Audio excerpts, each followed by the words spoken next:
A maioria das garrafas plásticas de refrigerantes tem 5 depressões na parte inferior. Ao mesmo tempo, as que contêm água e suco têm a parte inferior quase plana, exceto por uma leve curvatura.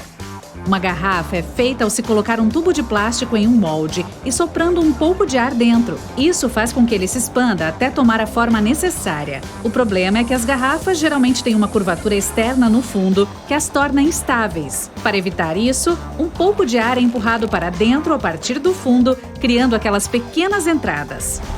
Fundos planos são mais comuns porque se utiliza menos plástico na produção, mas refrigerantes e água com gás precisam de tratamento especial. Esses líquidos têm uma pressão interna que pode empurrar o plástico para fora, o que estraga a entrada e arruína a estabilidade.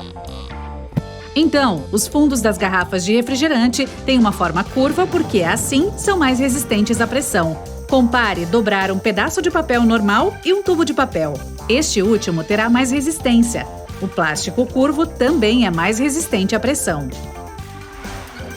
Nem todos os insetos são atraídos pela luz. Alguns são famosos por evitá-la, mas os que gostam dela têm seus motivos.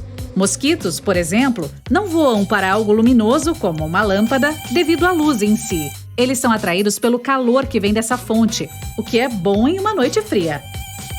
Alguns dos que se alimentam de néctar de flores podem confundir lâmpadas com flores. A questão é que o néctar reflete a luz UV e algumas lâmpadas a emitem na mesma quantidade.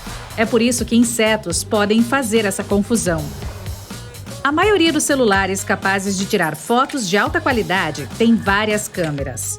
Cada uma delas tem a sua funcionalidade. Uma lente é normalmente usada para fotos em close-up, ajudando a tornar os detalhes mais nítidos. O problema é que não é boa o suficiente para capturar as coisas em movimento, então o smartphone geralmente tem outra lente para essa finalidade. Todas as câmeras de um aparelho têm que trabalhar juntas, caso contrário, as falhas individuais não permitirão um bom resultado. Muitos plugs, como os de fones de ouvido, têm pequenos anéis de plásticos. Eles são importantes porque separam diferentes seções, chamadas de pins, e cada um tem uma função diferente. Cada plug terá pelo menos um anel de plástico, porque deve haver uma separação de pelo menos 2 pins, um para cancelar quaisquer interferências e o outro para carregar o sinal. Se, por exemplo, a entrada para fone de ouvido tiver um anel e 2 seções, ele produz o mesmo som para o ouvido direito e esquerdo.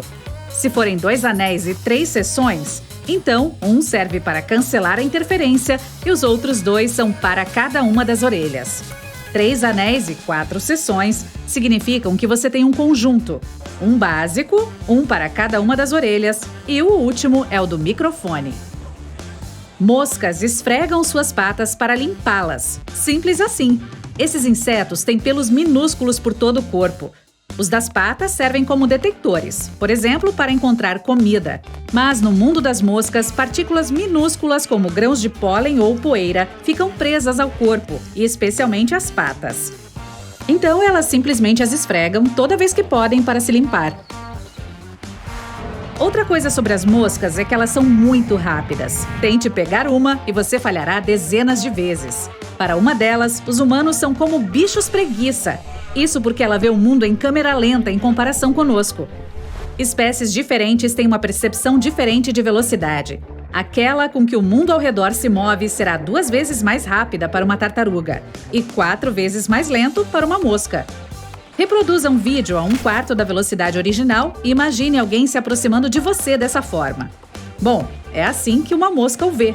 Então, sim, ela tem tempo suficiente para fugir.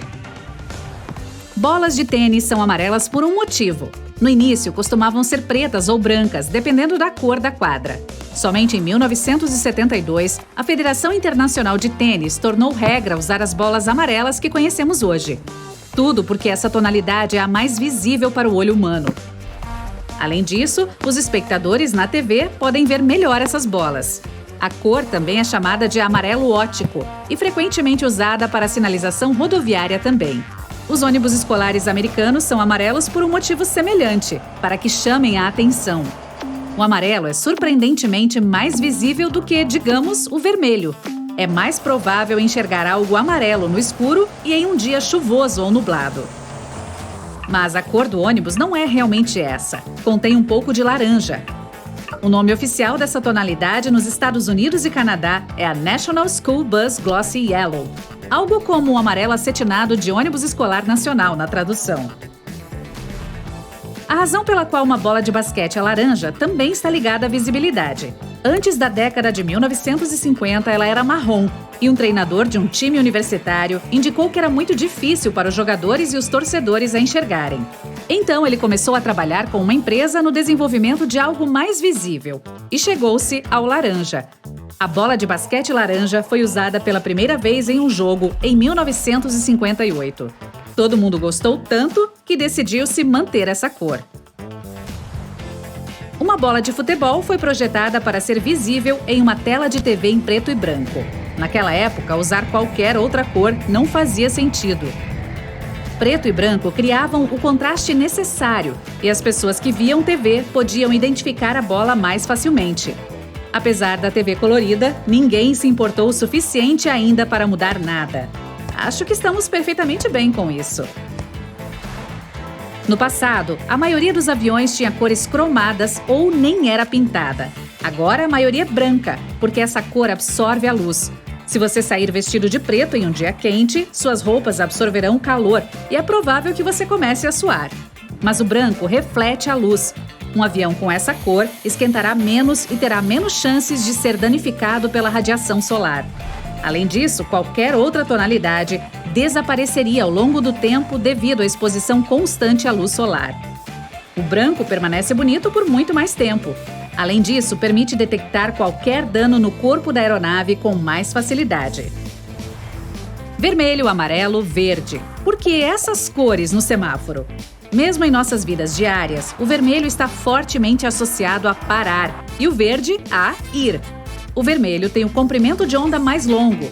Isso significa que pode ser visto de uma distância maior do que qualquer outra cor.